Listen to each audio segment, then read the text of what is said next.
De las Escrituras. Vamos a leer, hermanos, en Segunda de Timoteo.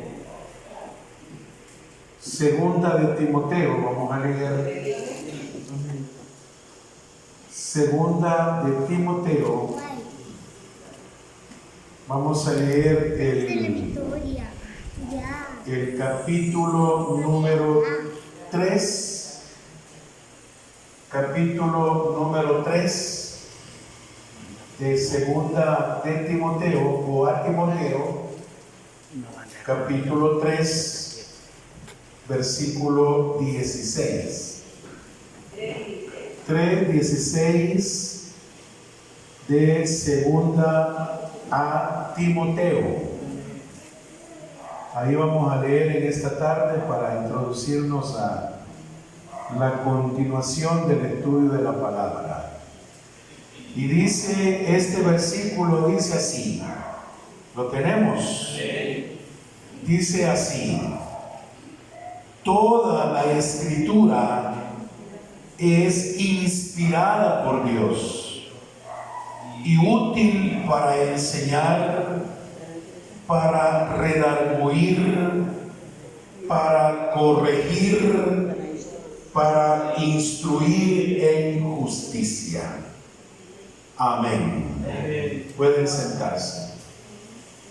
Lo leo una vez más porque la afirmación de este versículo viene, hermanos, como a darnos a nosotros la base de lo que estamos enseñando.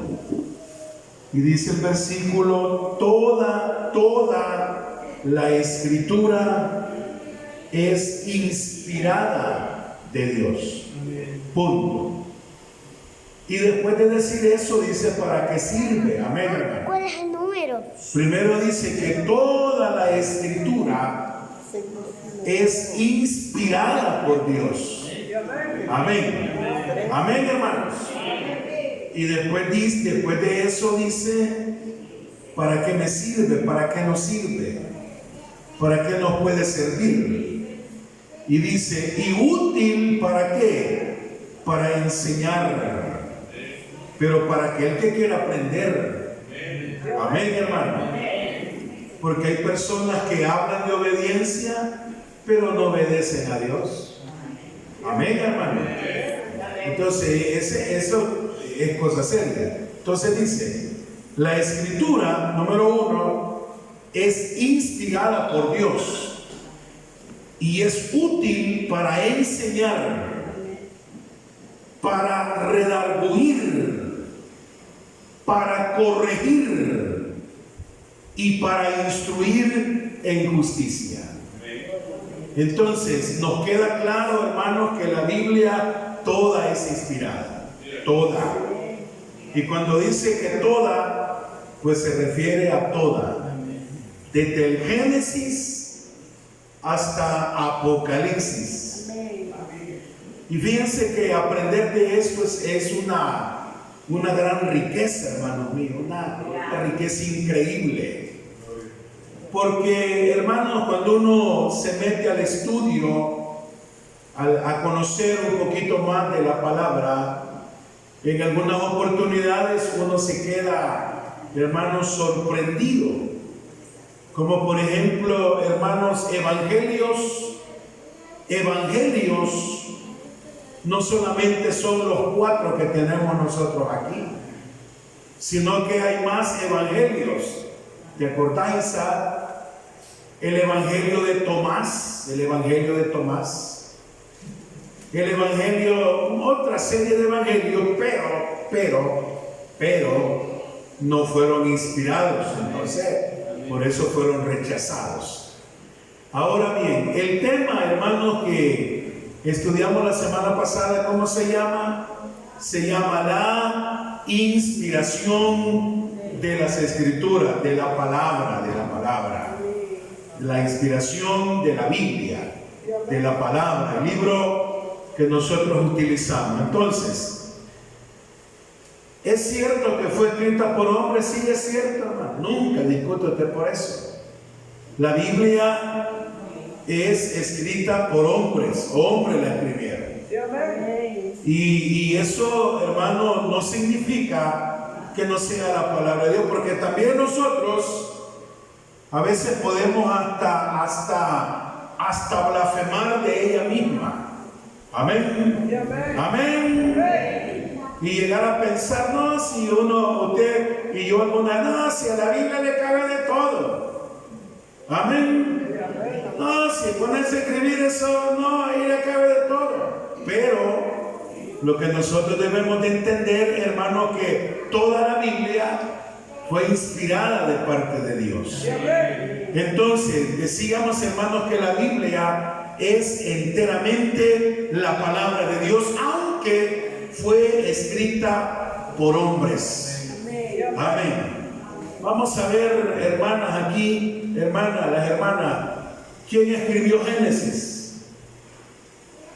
Padre Santo. Hermanas, aquí, ¿quién escribió Éxodo? Hermanas, aquí, ¿quién escribió Éxodo? Padre Santo.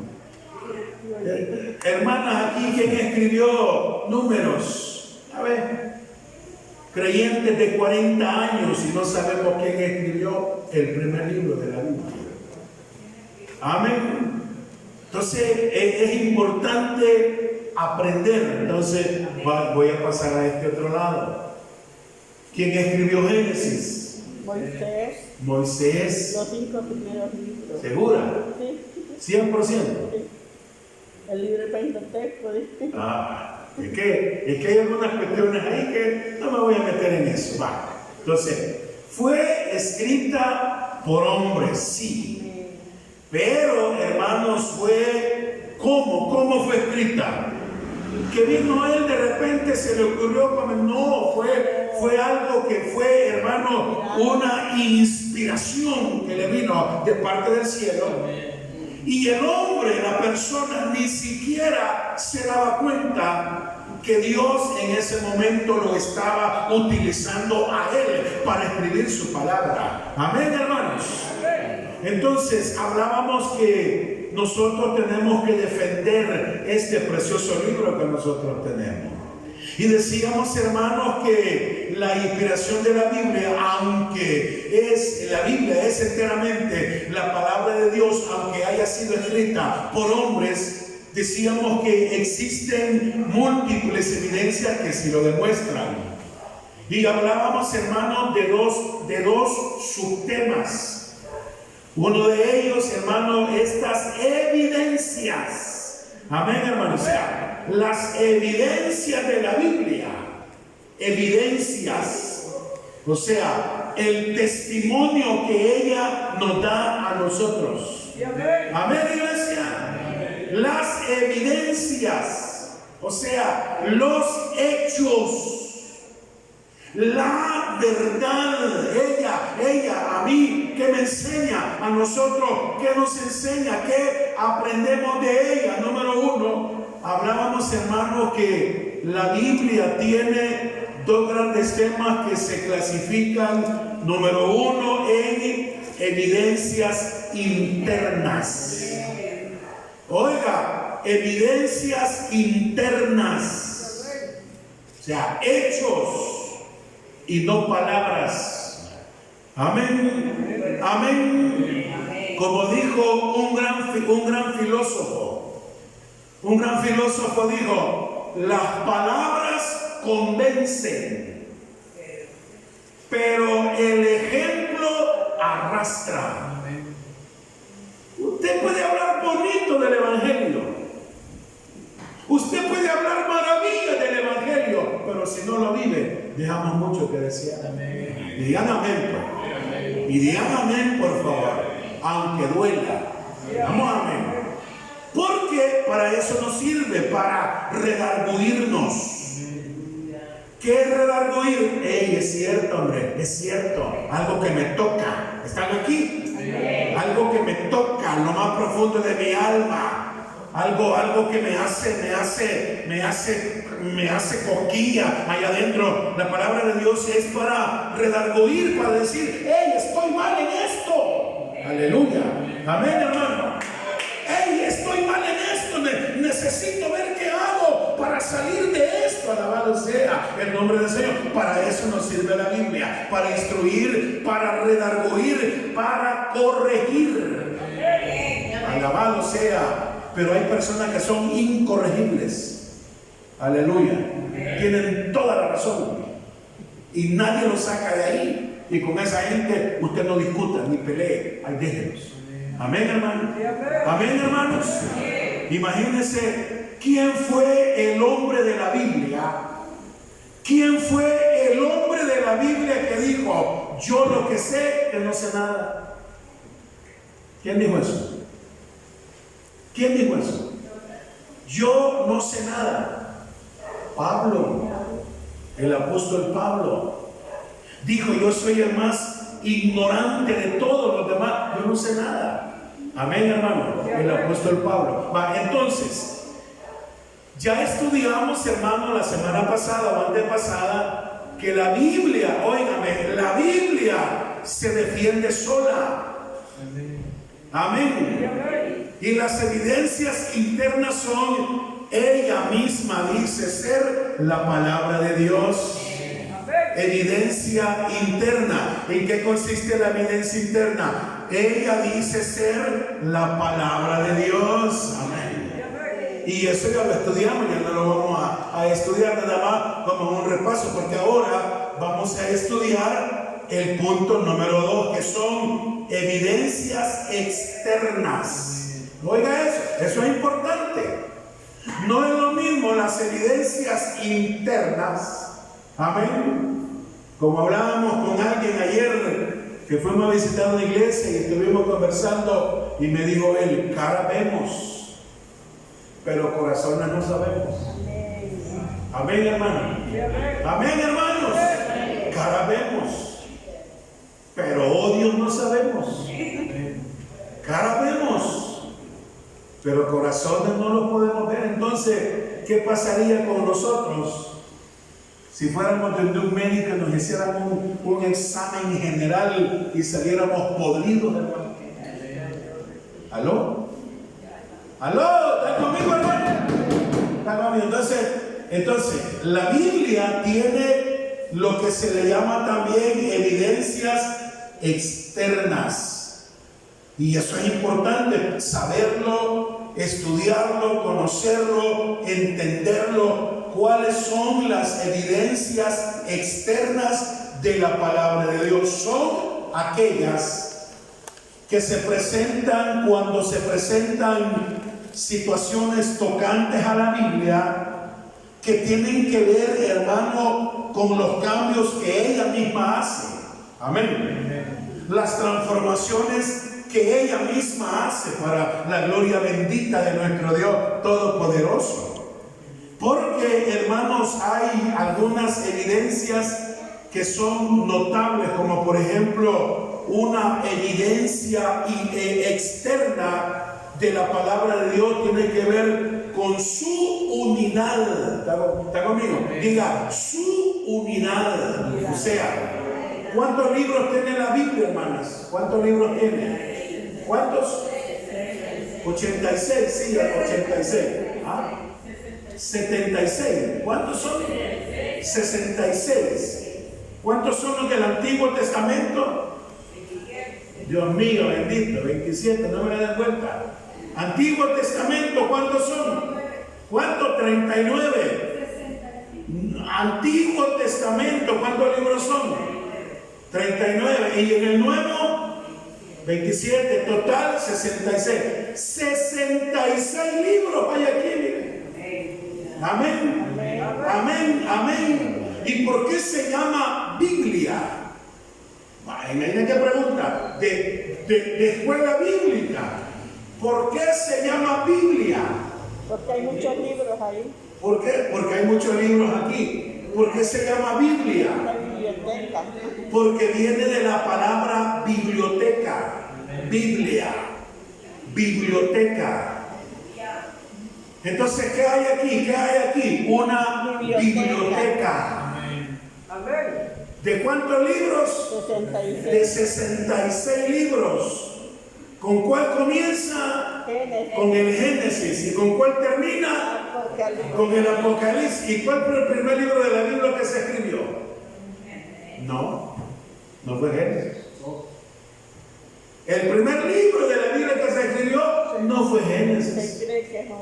Se cree que Job. Imagínese usted. ¿Y cuál fue el último libro de la Biblia que se escribió? Tampoco. Imagínense, es que eso es lo que pasa. La Biblia no es cronológica. Fíjense bien, ¿saben ustedes qué es cronología? Porque a veces uno usa palabras y eso que con que se come, hermano, se le echa mostaza. ¿Ah? ¿Qué es una cronología? Que lleva un orden, que la historia, o sea, hay libros de la Biblia que sí son cronológicos, pero no, la Biblia no es cronológica. En otras palabras, que la Biblia vaya, primero pasó esto, después pasó esto. No, la Biblia no es cronológica, como por ejemplo, hermano, en el libro del Génesis, óigame bien, en el libro del Génesis. Usted profundiza en el libro de Génesis, ya en el capítulo 3 ya hay tela que cortar. Ya hay tela que cortar. Y ahí es donde comienza la distorsión de los torcidos, los que malinterpretan la Biblia, que dice, ¿quién mató a su hermano? Caín mató a quién? A Abel. Que fueran los dos primeros hijos de los primeros padres, ¿sí o no? Y dice la Biblia que Caín se fue y halló esposa. ¿Y a dónde la halló? ¿Y quién era? ¿Y a dónde la halló? ¿Y quién era? ¿Ya ven? Ya no veamos tantas películas, tantas novelas, tanto Facebook. Ya no andemos preguntando y ya se dio cuenta de lo que pasó. ¿Qué me importa? Ya no vea noticias. Ya no perdamos el tiempo. Amén, hermano. Amén, hermano. ¿En qué estaba? ¿Me fue la idea? Que no es cronológica. Entonces, viene Caín, sale y de repente, hermano, dice, y Caín conoció a su mujer. De un capítulo al otro. Bueno, ¿y a dónde la halló, pues? ¿Y quién era esa mujer, pues? Entonces se cree que Caín se casó con una hermana, hija de Adán y de Eva, es la lógica. ¿Amén o no amén? ¿Aceptan eso o no aceptan eso? Es que es lógico, es obvio, amén. Ahora, pero ¿qué pasa? Y eso es lo que nosotros debemos de entender. Que en el libro del Génesis, de un capítulo a otro, hay una gran historia que no se registra. ¿Oyeron lo que dije, hermano? En el libro de Génesis, de un capítulo a otro, por ejemplo, del 3 al 4, el capítulo 3 explica el libro del Génesis, pero del capítulo 3 al capítulo 4, hermano, pasó una gran historia que no se registra. Amén, hermano. Amén, hermanos. Entonces, ¿con quién se casó Caín? Con una hermana. Pero con una hermana de tiempos adelante. Amén, hermano. Ahora sí. Entonces, imaginen lo importante de la Biblia, lo importante de la palabra de Dios, que ya hemos aprendido algo. ¿Cuál fue el primer libro de la Biblia que se escribió? Se cree que fue Job. ¿Cuál fue el último libro de la Biblia que se escribió? No fue Apocalipsis. Se cree que fueron las cartas de Juan. Primera, segunda, se cree. Amén, hermano. Entonces, ahí puede ver usted que no es que primero se escribió Génesis, después se escribió Éxodo. No. Después no. Si es que miren, hermano, cuando vino Dios a utilizar a sus hombres de Dios para venir a formar lo que se le conoce como el canon de las Escrituras. El canon. ¿Qué es el canon? Canon significa vara, una vara. Vara de medir, alabado sea el nombre del Señor. Amén, iglesia. Entonces, entre miles de libros que ya existían, se formó la palabra bendita de nuestro Dios Todopoderoso. Ahora, ahí puede entender usted por qué la Biblia que nosotros tenemos tiene menos libros que la católica. Amén. Amén o no amén. ¿Cuánto tiene la Biblia católica? Yo la tengo y la leo de vez en cuando y conozco unas historias interesantes. Son verdades, pero no son inspirados. Amén, hermano. ¿Me estamos entendiendo ahora? Va, entonces vamos a ver cuáles son las evidencias externas. Entonces, como le dije, número uno, una evidencia externa es la unidad de la palabra de Dios. Es un libro que mantiene una unidad. Número uno, le cuento que la Biblia fue escrita por no menos de más de 40 autores. Amén. Imagínese usted, ¿cuántos hombres escribieron la Biblia? Más de 40. Sí, amén. ¿Por qué más de 40? Porque hay una serie de libros que no se sabe que no se escribieron. Son libros anónimos. Entonces, pero lo que sí se sabe, que la Biblia fue escrita por más de 40 autores. ¿Y qué es lo interesante de ellos? La mayor parte de ellos nunca se conocieron. Amén. ¿Están conmigo? Amén. Imagínense qué interesante. ¿Por qué? Porque es una evidencia externa. Porque la Biblia fue escrita no menos por más de 40 autores. Y el punto principal es que la mayoría de ellos nunca se conocieron. ¿Por qué nunca se conocieron? Porque vivieron en épocas muy diferentes. Y la Biblia se escribió en un lapso de 1600 años. Amén. Dios mío bendito.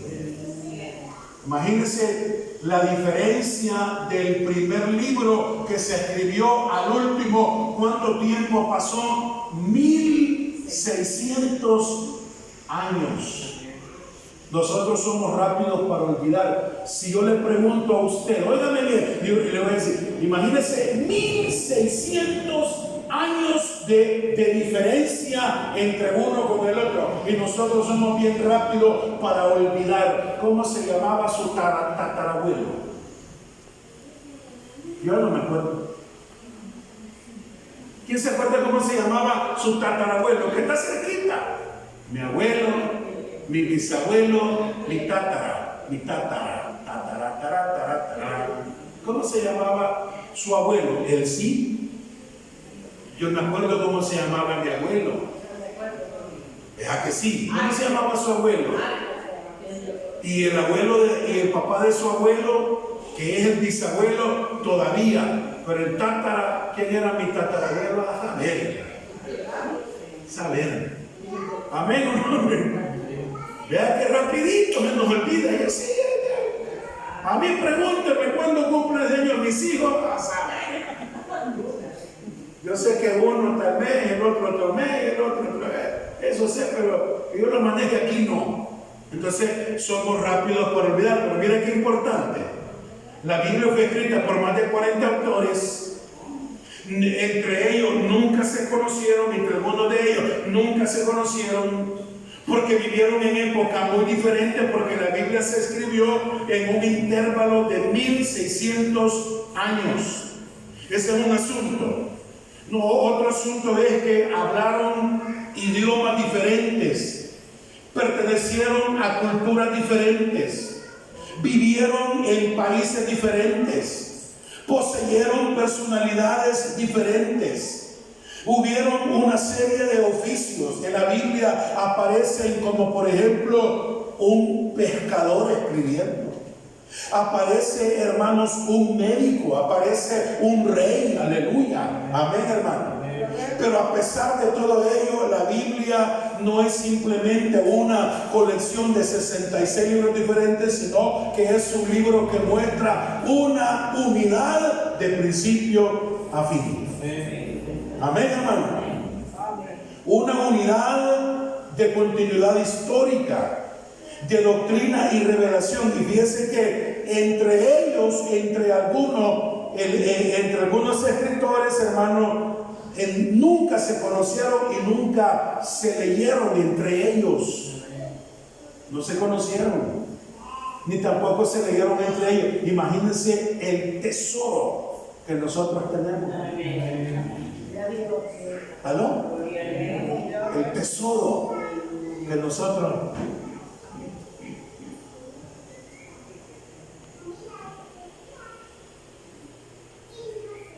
El mejor tesoro que Dios nos pudo haber regalado no es un avión. ¿Quién se le va a podrir el avión? No es un carro del año, ese se le va a podrir. Amén, hermano. El mejor tesoro que nosotros tenemos. Y sabe qué bárbaros somos, hermano. Porque somos bárbaros. Para comprar una Biblia no tenemos pista. Tenemos pista. Para comprar una Biblia. Uy, me dijo alguien hace poco, y esa Biblia qué bonita, sí, es letra grande y es nueva y tiene la historia de la misión. ¿Y cuánto vale? $25. ¿Qué? Y yo doy hasta 90 por una Biblia. Esta me costó 90 y la fui pagando 10 mensuales. Y después pedí otros 10 mensuales. Y después pedí otra. Y después pedí otra. Y después pedí otra. Y la mujer me dijo, ¿y qué vas a hacer con tanto libro ahí? Sí. Amén. Pero vaya a ver su celular, ¿cuánto le costó? 490, hermano. Y ese celular, la verdad, no, es el S21, solo me costó $300. Para una Biblia, para el mejor tesoro, pero ese es otro asunto. Entonces, la Biblia mantiene una unidad. Amén, hermanos. Amén, hermanos. Entonces, repasemos cuántos hombres utilizó Dios para escribir la Biblia. Más de 40. ¿En cuánto tiempo se escribió la Biblia? En un intervalo de 1600 años, por Dios bendito. 1600 años. Amén, hermano. Vaya, por ejemplo, yo le puedo hacer otra pregunta a ustedes. ¿En qué año estamos? 2025. Díganme ustedes los 4 presidentes anteriores que hemos tenido en el país. Los 4 presidentes anteriores. ¿Quién fue el anterior? ¿El actual cómo se llama? ¿El actual cómo se llama? ¿Y el anterior cómo se llama? Sánchez Serén se llama. Imagínense, Sánchez Serén Funes. Y antes de él. Imagina. Y después, y antes de él, ya no nos acordamos.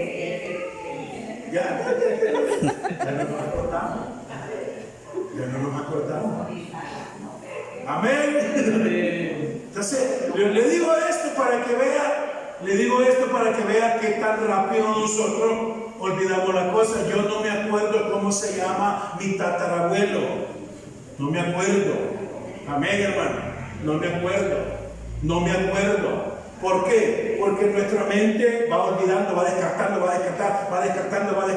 Imagínese usted que no nos hubiera quedado este libro, pobrecito de nosotros, hermanos. Pero la Biblia, una de las evidencias externas es que mantiene una unidad, alabado sea el nombre del Señor.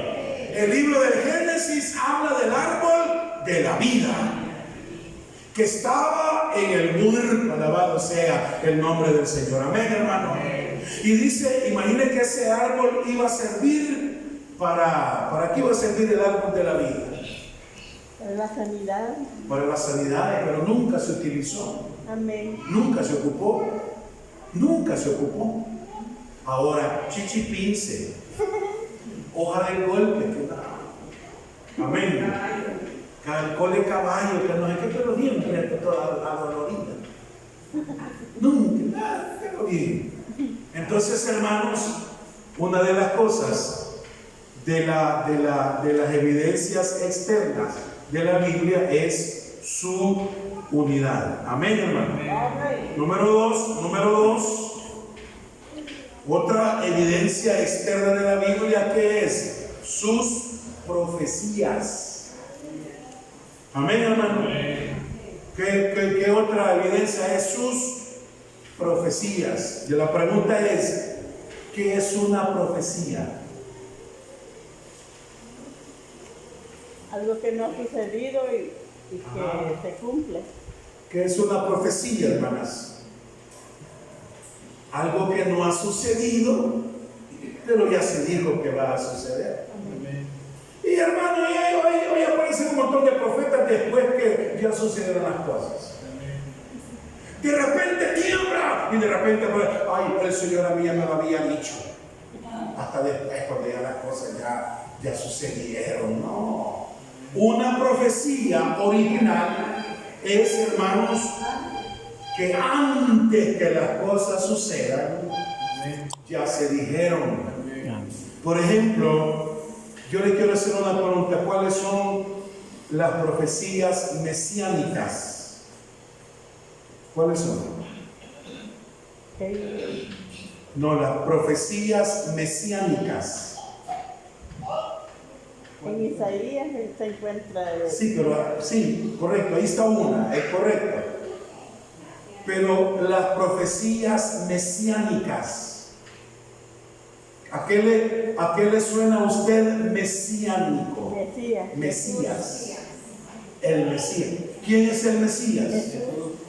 Nuestro Señor. Entonces la Biblia tiene una serie de profecías mesiánicas. Amén. Que tienen que ver con nuestro Señor Jesucristo, con el Mesías. Amén. Como por ejemplo, las profecías mesiánicas. Una de ellas es, hermano, que ya se había dicho dónde iba a nacer el Señor Jesús. Amén. Amén. ¿A dónde nació Jesús? No, ¿en qué lugar? ¿A dónde? En Belén. En Belén.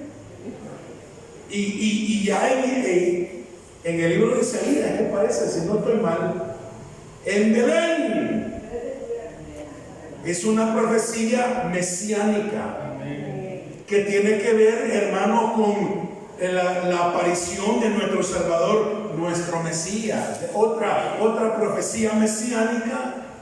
En Isaías aparece la profecía de nuestro Señor Jesucristo y dándole ya los títulos que Él merece, y dice: he aquí un niño nos es nacido, un hijo os es dado, y su nombre será, no digámoslo en el orden, su nombre será admirable. Consejero. Número 2, consejero. Dios fuerte. Número 3, Dios fuerte. Padre eterno. Número 4, Padre eterno. Príncipe. Número 5, príncipe de paz. Nuestro Señor Jesucristo. La profecía mesiánica. Aprendámonos esa profecía. He aquí un hijo nos es dado, un hijo nos es nacido, y su nombre será uno. Admirable, diga conmigo, admirable. Número 2, consejero. Número 3, Dios fuerte. Número 4, Padre eterno. Y número 5, príncipe de paz. Eso es nuestro Señor Jesucristo. Aleluya. Entonces, la pregunta es: ¿lo seguimos admirando a Él o ya no? Amén. Sí. He ahí el detalle. He ahí el punto. Será llamado admirable. Entonces, la pregunta es: ¿sigue siendo para nosotros admirable nuestro Señor? Mire con qué ganas venimos al culto. Seguimos siendo, sigue siendo Él nuestro gran admirador. Amén. ¿Cuál es la otra? Admirable, consejero. Número 3, Dios fuerte, Padre eterno, príncipe de paz. Entonces, a esas profecías se le llaman profecías mesiánicas. Entonces, en el cumplimiento de la historia, las diferentes profecías bíblicas es una evidencia convincente de su origen divino. En la Biblia se encuentran profecías con la sucesión de los grandes imperios mundiales. En las profecías se anuncia por nombre la llegada de conquistadores como Ciro. En las profecías, hermanos, se profetiza con siglos de antelación la fecha exacta de la venida del Mesías. Amén, hermano. Se profetiza el lugar y la forma de su nacimiento. Se profetiza su sepultura. Se profetiza su resurrección. Aleluya. Sus palabras. Entonces, eso es, hermano, algo que nos debe de admirar, porque la Biblia profetiza. Amén. Y además hasta profetiza nuestra conducta. Amén. Hasta eso dice la Biblia, hasta cómo nos vamos a comportar nosotros a veces. Amén. Faltos de amor. Hay culto. Bueno, aburrido lo que el hermano le dice. Ni entiendo nada de igual. Pero algo hemos aprendido, ¿sí o no, hermano? ¿Sí o no, iglesia? Hasta eso profetiza la Biblia, hasta cómo nos vamos a comportar nosotros. En los últimos tiempos, el amor de muchos se enfriará. Amén. Y otra, hermano, otra evidencia externa es el poder que tiene la palabra bendita de nuestro Dios Todopoderoso. Amén, hermanos. El poder que tiene la palabra, porque la Biblia es un libro que más vidas ha cambiado. Amén. Amén. Amén. La Biblia es el libro que más vidas ha cambiado. Como por ejemplo, los alcohólicos anónimos, los bolos, los alcohólicos anónimos tienen un libro. Y un libro que se llama Los 12 Pasos. ¿Y sabe de dónde lo sacaron? De aquí, miren. De aquí lo sacaron los 12 pasos. Y tiene que ver, y hay un paso que dice, aprende a perdonarte a ti mismo. Porque si no te perdonas a ti mismo, no vas a poder perdonar a nadie. Porque creen que el bolo, el que anda chupando porque no ha querido perdonar. Una de la filosofía que yo ocupo, entonces dice, aprende a perdonarte a ti mismo. Porque si no te perdonas a ti mismo, ¿cómo vas a perdonar a otro si ni siquiera te has perdonado a ti mismo? De aquí sacaron los 12 pasos. Hablan de un Dios supremo, hablan, hermanos, que Él puede transformar. Entonces, este libro es tan poderoso, hermanos, que es el libro que a más personas ha cambiado sobre la vida. Alabado sea el nombre del Señor. La Biblia transforma el carácter de los hombres. Amén. Amén, hermano. La Biblia transforma el carácter de los hombres. Como algunos dicen, el único que me pudo cambiar a mí fue Dios. Que conmigo nadie se metía, pero Dios sí me pudo cambiar. ¿Por qué? ¿Por qué? Porque la Biblia, hermanos, es poderosa.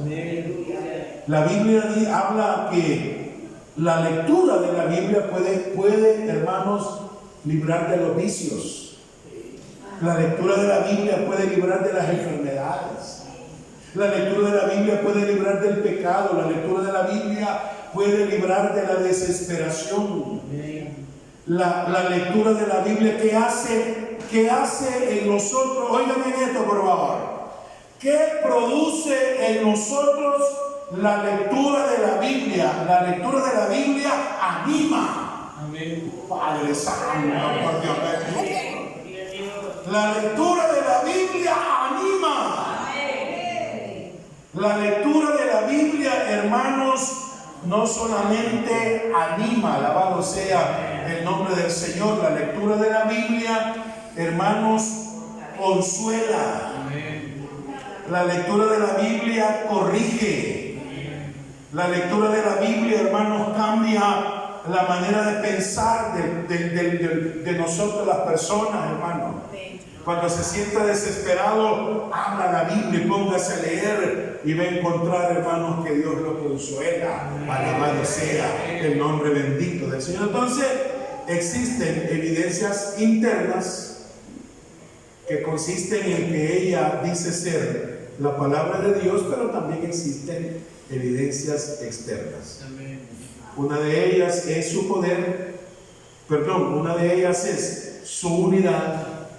La otra de ellas son sus profecías y la otra de ellas es su poder.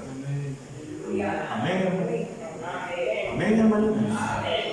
Entonces, la Biblia es la palabra de Dios. Amén. Inspirada, y como leíamos en Timoteo 2:16, la palabra de Dios, porque toda la escritura es inspirada por Dios. Y útil, ¿para qué es útil? Para enseñar. ¿Para qué más? Para redarguir. ¿Para qué más? Para corregir. Alabado sea el nombre del Señor. Así que, hermanos, no veamos esto como cualquier cosa. Veamos, la palabra es inspirada por nuestro Dios Todopoderoso. Amén, hermanos.